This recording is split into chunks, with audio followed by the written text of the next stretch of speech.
Howdy, folks. This video is from a show I recently did on Cameron Bertuzzi's channel, Capturing Christianity. If you like it, do all the YouTube things to let YouTube know to show the video to others.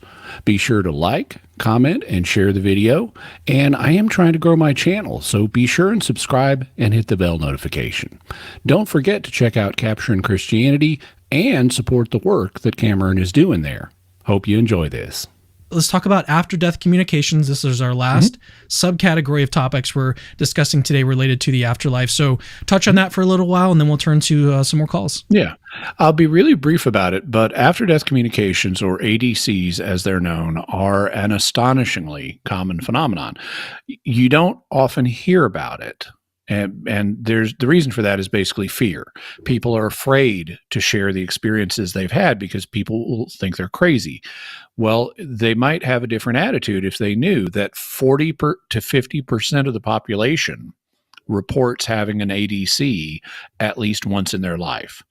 ADCs are spontaneous. You know, you're not like going to a medium. You're not trying to make them happen. But a departed loved one will just show up in some form. There's a wide range of different ways this can happen. It can involve just a sense of presence, a kind of knowing, or sentience. Sentire in Latin means to feel. So you could just feel that they're present. It could involve the human senses, and it can involve any of the human senses. A lot of ADCs are olfactory, where you smell, the person or some scent associated with the person.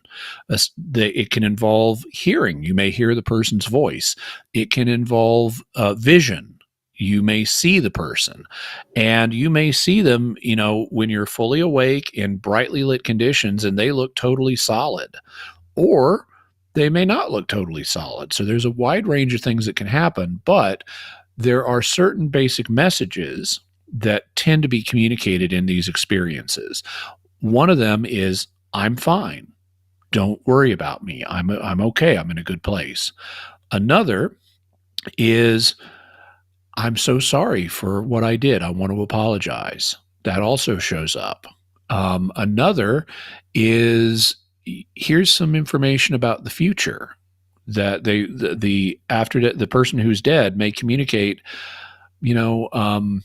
I'm going to be a grandfather next year, meaning you're pregnant right now and you don't even know it. But the ADC of the father announces to, I was just listening to a case like this yesterday of a woman said, yeah, my father showed up after his death, told me he was going to be a grandfather in a year. I took a pregnancy test the next day and it turned out I was pregnant, and he correctly predicted the sex of the child.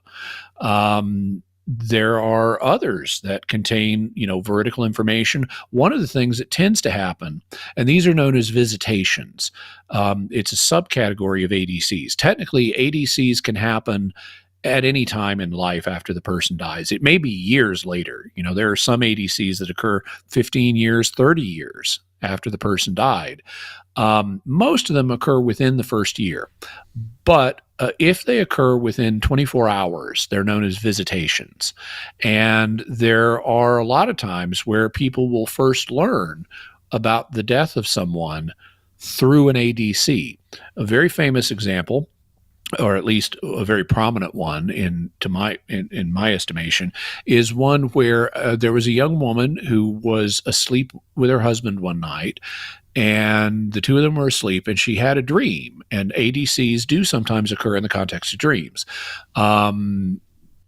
She had a dream that a friend of hers from high school was wearing a Navy uniform and saying goodbye to her, like he was leaving this life. And when she woke up, she thought, what a strange dream. That doesn't make any sense. My friend went and became a Catholic priest. Well, then, and she hadn't had any contact with this guy in 10 years. So, she was not thinking about him. She didn't have any knowledge of his current situation. Turns out he died on the night she had the dream, and he had become a Catholic Navy chaplain. explaining the uniform she saw him in. So that contained significant veridical information. She didn't have any natural way of knowing that he was going to die. She hadn't had touch with him in 10 years, so she wasn't thinking about him. She didn't know he had joined the Navy. And she was able to learn both about his death and about his Navy chaplaincy through this after-death communication. There are lots of other ones, too, that contain veridical information. Sometimes they contain warnings for the living. For example, there was one where a woman was staying at a friend's house, and the woman was going to go out to the store. But as she was doing so, as she was just, leaving the door of the house, she heard her mom's voice. Her mom had just died, and her mom's voice said, "You better check the baby." And her friend had a baby, and she thought, well, I'm just grieving. This is just my imagination. And so she started again to leave, and her mom said more emphatically, "You need to check the baby."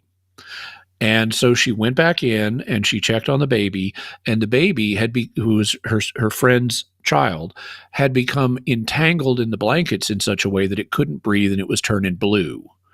And so she gets it out of the blankets, and she's afraid she's going to have to do mouth-to-mouth resuscitation on the baby, when suddenly the baby has this big gasp and then starts crying. So she didn't have to do the mouth-to-mouth, but she had this apparent after-death communication with her mom that told her to go check the baby in the situation where it was needed. Another example of something like that is a woman who was driving along. Her father had died like 15 years earlier, and she's driving along on the outskirts of town, and in her truck, and she hears a voice which she doesn't initially recognize as her father's, saying, "Stop the truck." And she ignores it. And then the voice says, "Glenda Lee, stop the truck." And that was her name. And she recognized it this time as, oh, that's my father's voice. I haven't heard that in 15 years. And she keeps going. And then her father uses her childhood nickname for her and says, "Baby, stop." And so she stops the truck. And immediately upon doing so, here comes a car on a cross street that otherwise would have smashed into her and wrecked her pickup truck and possibly killed her. So in this ADC, she got warning of an imminent accident that she was able to act on and save herself a lot of problems, including possibly her life. So like deathbed visions and near-death experiences, after-death communications also contain veridical information that the experiencers did not know in advance, had no natural way of knowing, could not have guessed by random chance, and that also turned out to be true. And when you look across all of these three categories of experiences and the blendings between them, they all point in the same direction. We've got a lot of research on this that's been done now. I can provide book recommendations for those who'd like. I also have episodes of Mysterious World where I dig into the research on all these topics. And I'm probably next year going to be teaching a course on all this for the Ryan Institute. But it all points in the same direction. And this is scientific research that is done without a religious framework. And yet we have scientific evidence that points towards the existence of an afterlife. And before we go, just a reminder to do all those great YouTube things. You can help my channel grow by liking, commenting, and sharing the video. And be sure to subscribe and hit the bell notification so that you always get notified when I have a new video. These days, I have multiple videos coming out every week.